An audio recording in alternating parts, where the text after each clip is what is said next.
பாவி என்றுன்னை அவர் தள்ளவே மாட்டார்.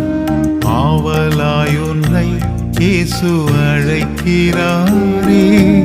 பாவி என்றுன்னை அவர் தள்ளவே மாட்டார்.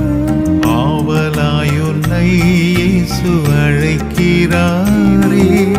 தயங்கிடாதே, தாவி ஓடிவா, தந்தை இயேசுவின் சொந்தம் கொள்ளவா. தந்தை இயேசு